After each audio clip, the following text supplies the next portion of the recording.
And I will have one more Blackfield Brides video coming up by the end of this month. And that video, I'm just gonna say we're gonna get deep in that video. We are definitely gonna get deep in that video. So. Not going to lie, I have been staring at my camera for the past 30 minutes or so. My anxiety is pretty high right now.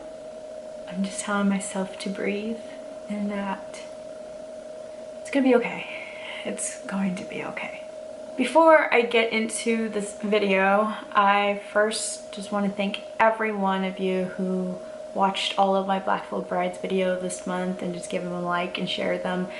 Thank you so much for doing that. I had a fun time of this month of BBB month and I can't wait until next month. And what's gonna happen between here and then, I have no idea, but I'm looking forward to it. Thank you again so much for sharing and loving and stuff. Again, if you haven't seen the Blackfield Brides fan stories, those 2 videos I made, please go and watch them. I worked so hard. And I know the fans in the videos and even me would be so happy if you just gave it a watch and a like and share it. So thank you again. I really don't have a script for this video. I really don't. And honestly, I don't know how long this video is going to be, but if it's a long video, thank you for watching it. Thank you. Again, I have no script. I don't think there really is a script I can really write down for this type of video. I am just going to talk and go from there.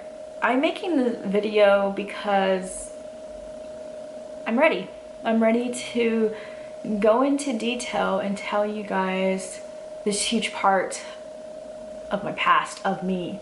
Talking to a lot of the Blackfield Brides fans, especially for those videos I made, and hearing the impact that Blackfield Brides had on their life. Some were very open about it, about history, things of their family and things on themselves, and it really warmed my heart for them to be so brave to open up about it. In a way, it motivated me more to make this video. I could see that Blackfield Brides impacted their life very strongly and that they're in a better place and that Blackfield Brides was there for them in their time of need.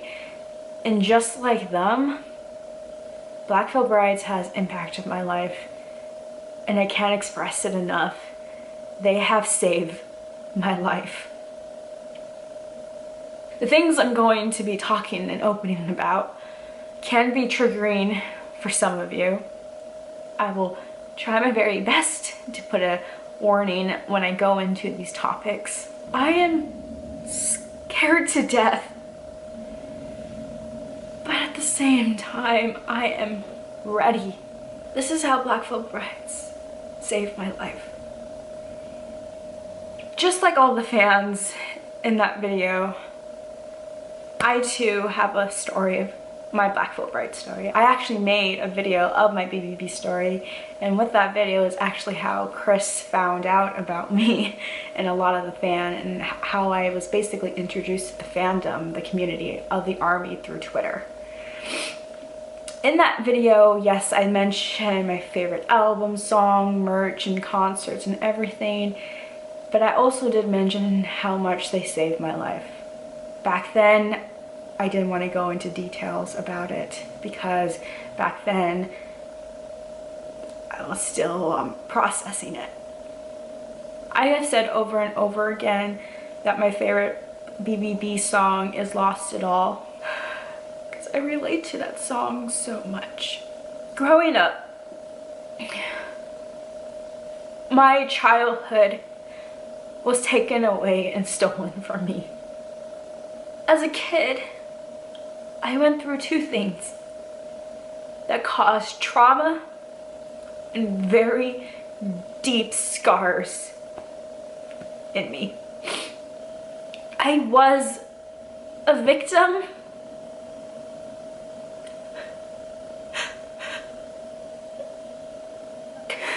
of emotional abuse by my stepmom, and I also was a victim of sexual harassment and assault by my mom's ex-boyfriend. I went through these two things that no child should ever go through. Ever go through. These two things broke me as a kid. Traumatized me. They both, in their way, put scars on me.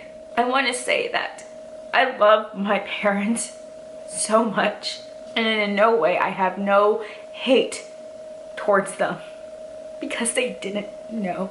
I was terrified to let anyone know. I went through these two things at a very young age, and I didn't know any better at the age of 5. And I wish I could say one thing was after the other. No. The emotional abuse and the sexual harassment and assault happened at the same time. My parents are divorced. If I wasn't at my mom's house, I was with my dad's house with my stepmom and my stepsister. And if I wasn't there, I was at my mom's house with her ex-boyfriend. I know I had no safe haven whatsoever. They both hurt me in their own ways. But I will say, my stepmom and her emotional abuse towards me destroyed me the most. She took away any self-confidence, any self-esteem away from me at the age of 5. My time at my dad's house and with my stepmom, I'm not even joking, was exactly like Cinderella. I had a stepsister, and when I was young, I would write in my journals and say my stepsister was my stepmom's spy, because when my stepmom was not home from work, my stepsister would look at me, hang out with me, and report back to my stepmom. And anything I did wrong, I would get in trouble, even if it's the tiniest things ever. I had a lot more chores to do than my stepsister. I didn't even have an actual room, to be honest. It was more like a storage room. I didn't have an actual door. I have a sliding pantry door, and one entire wall was those sliding pantry doors. I called my room there a cage. I felt like a deer, and then there was 2 lions ready to pounce on me if I made a move. My stepmom played the nice card act towards my dad. Once my stepsister was born, everything changed. She got stricter with me, more chores to do, and she got after me for the tiniest things. Her first move towards me was, I think at the age of 5 or 6.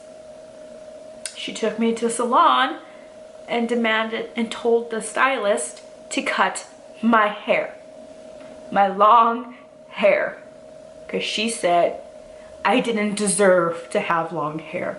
So it was cut. And I remember just having like this pixie cut. I looked like a boy.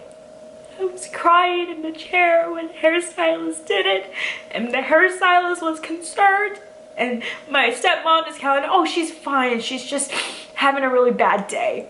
Afterwards, I remember my stepmom lecturing me, and that's when her favorite words to use on me started. Anytime I cried with her, she would pretty much scold me and tell me, stop crying. You're not a baby. Stop being a baby. Stop crying. You are so weak. It got to a point where I had to act non-existent around her. That way I wouldn't get in trouble. Anytime I went out in public with her, never spoke. Any type of shopping, was walking with my head down, just quiet, not saying a word unless she spoke to me and I had to respond.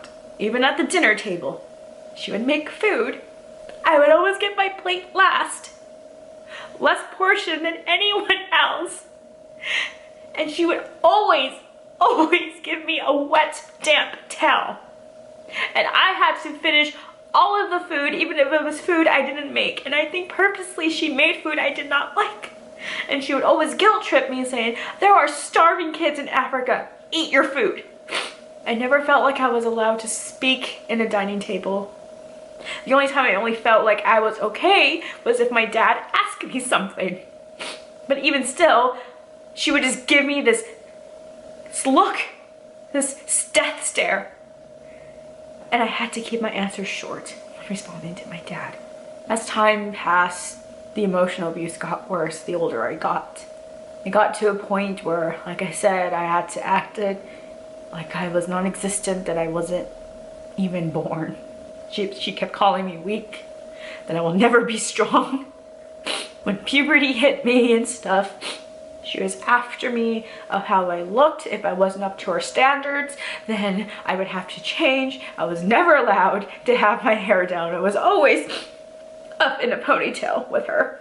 She basically took my right to express myself, because anytime I did a little bit, I would get scolded from her. There were several nights that I cried myself to sleep. She did so many horrible things towards me. One thing I will share that she did, I was trying to cope with everything she said and was doing towards me, that I wrote in a journal. It was a Hello Kitty journal with a little cute locket. And yes, I will admit, I wrote things, horrible things about her in that journal. I admit, I wrote that I wish she would die. Then one day I forgot to put the lock in. I don't know why she was in my room in the first place, but she was in my room. She saw the journal and read it. When I came back from school, I heard her high heels coming towards my room. I knew it was her. She opened the door and told me that I was grounded and that she read my journal. And as soon as she said that, I knew what she read and I started crying. Apparently that memory still gets to me. A long story short, she read my diary and she forced me to apologize to my stepsister. She didn't say sorry whatsoever. Time passed and I was diagnosed with epilepsy. I thought with the epilepsy and the doctors telling my dad, like, you need to just be aware of the stress that she's under, I thought maybe this was a chance for her to see, like, I should stop or else I'm gonna kill her. I don't know. She stayed good towards me for a good solid week. And then she went back to her old ways. And then the day came where I had enough. I was in middle school, I believe 8th grade. And I was texting my boyfriend. At the time, it was a long distance relationship. And I was under my stepmom's Verizon plan. And with that, gave her more control over me because she could read every single text message towards my boyfriend. And there was one message I sent over to my boyfriend at the time of me wearing the bathing suit. Heard her high heels coming towards my room again. My stepsister was with me. She pretty much demanded my stepsister to go to her room. She looked at me, demanded my phone back. So I gave it to her. She looked at me and said, "You are grounded. You are texting way too much.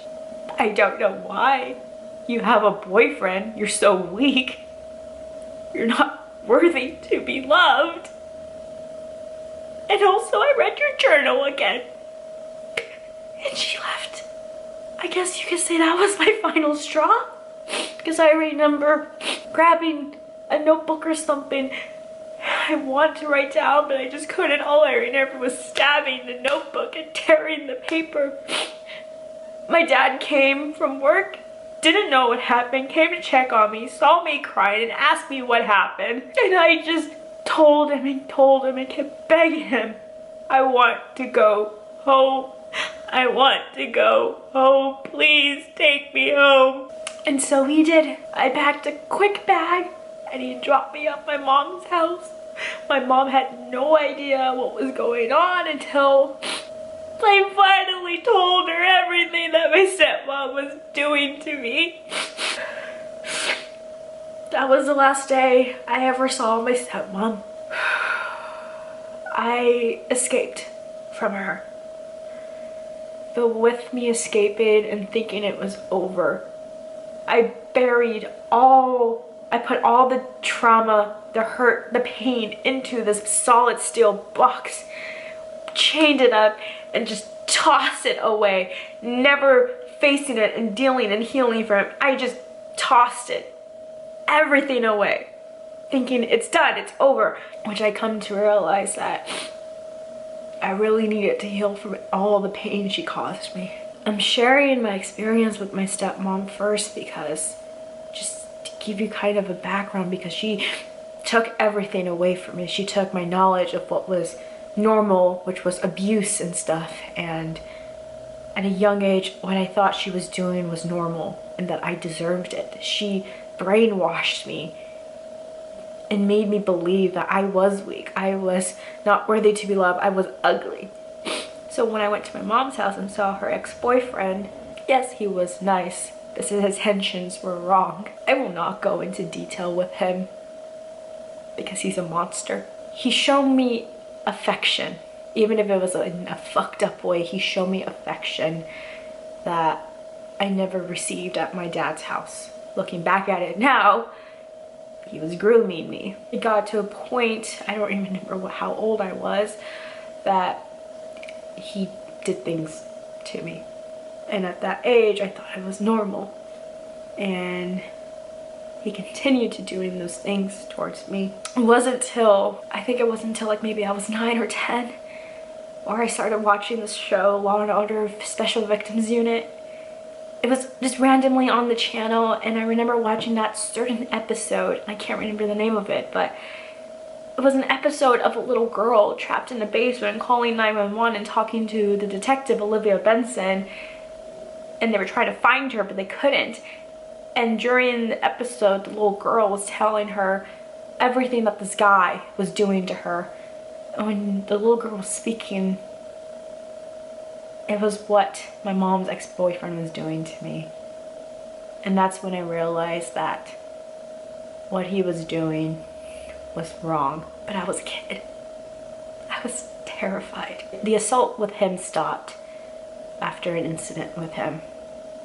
Again, I won't go into detail, but he one day took things a little bit too far with me, and that's when I said that I was going to tell my mom, which scared him off. He apologized to me, and he told me I had a long talk with God, and I am so sorry.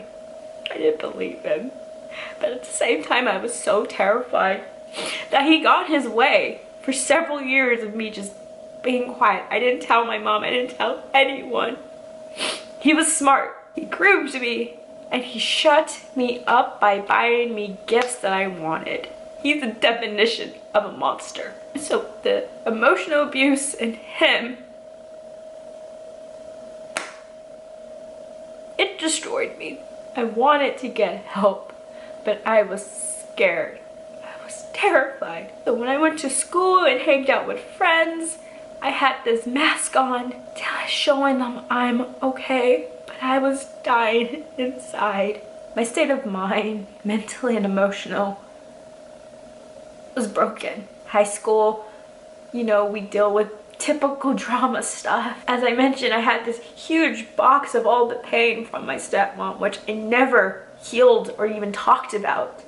And then everything with my mom's ex-boyfriend too was pain and everything. And so basically, this little internal Ruth of me was born and did everything she could to protect me.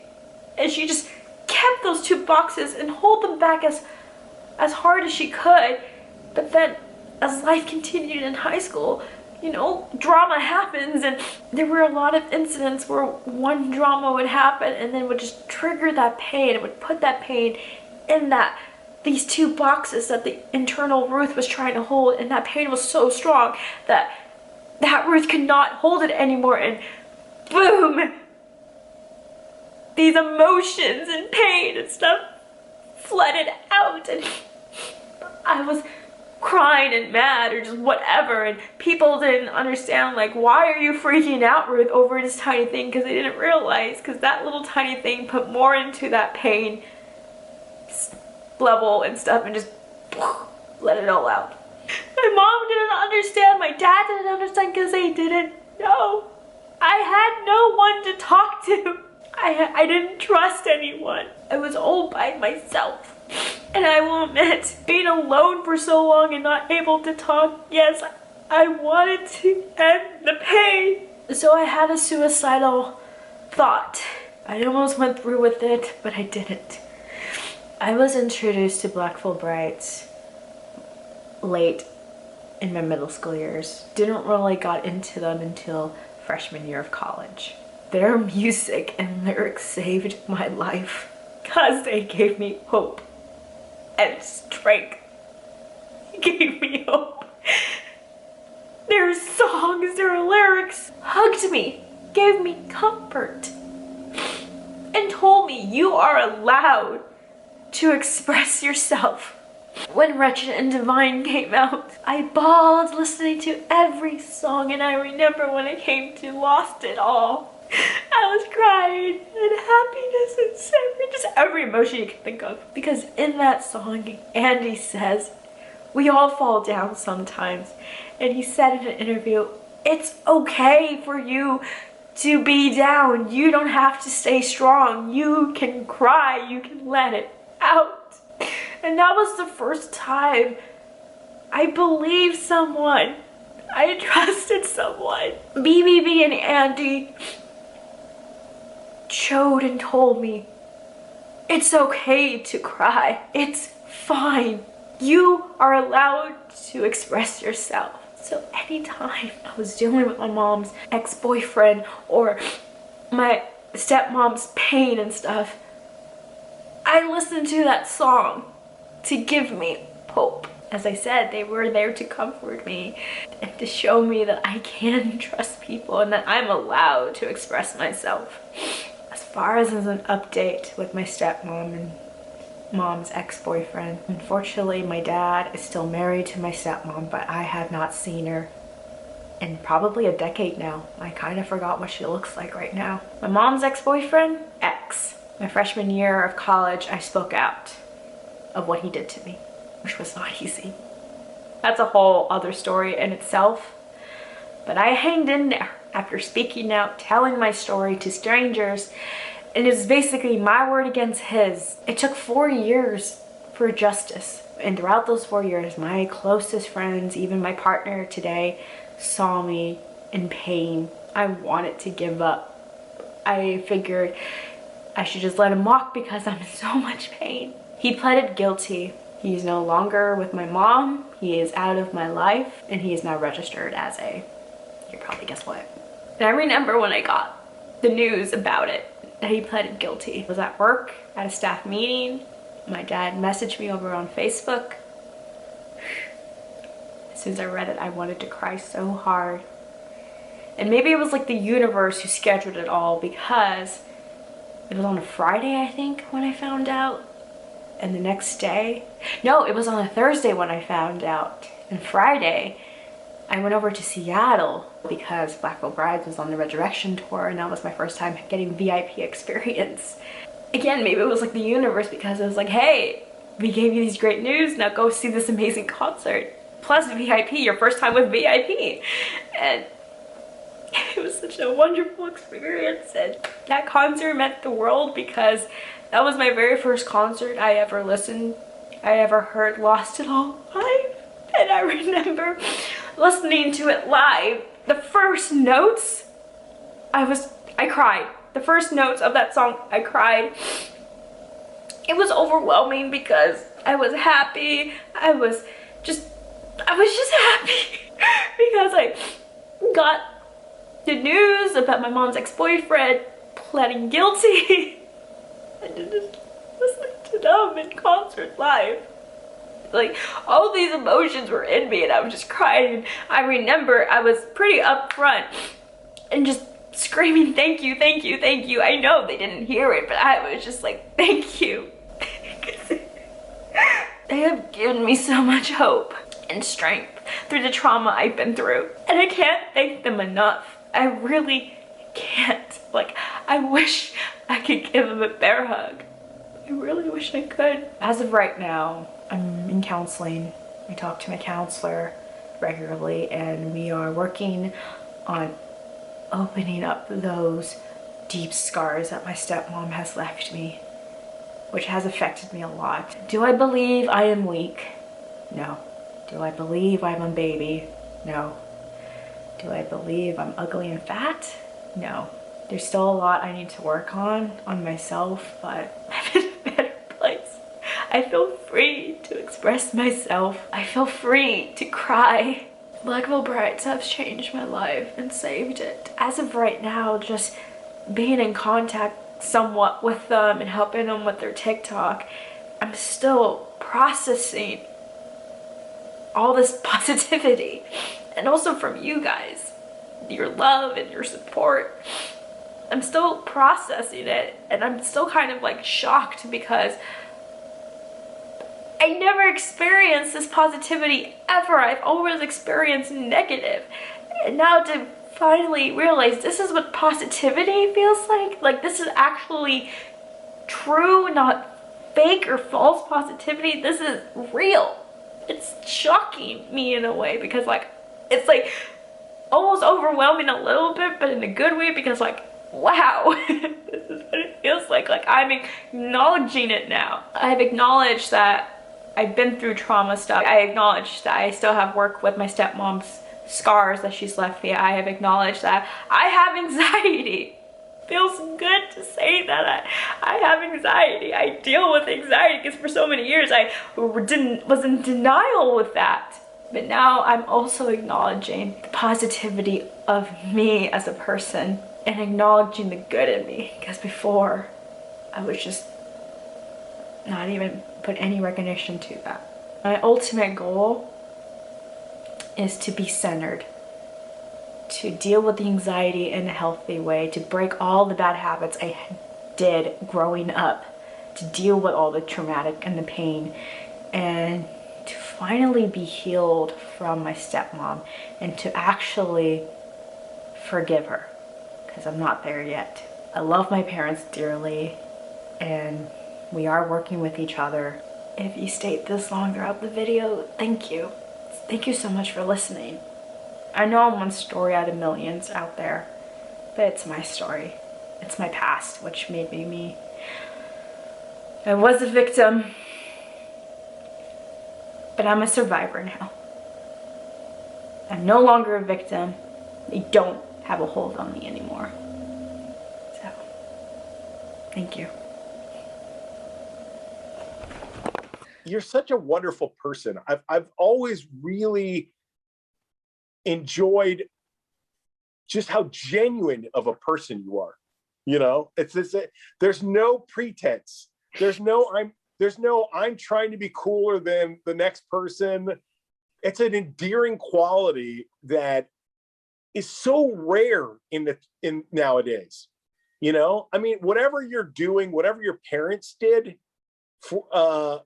for you to be like this, they should be damn proud, because you're not phony in any way, shape, or form. I can imagine how happy your kids must be in school to have a teacher like you. I can only imagine. You know, I mean, I mean that from the bottom of my heart. I really do.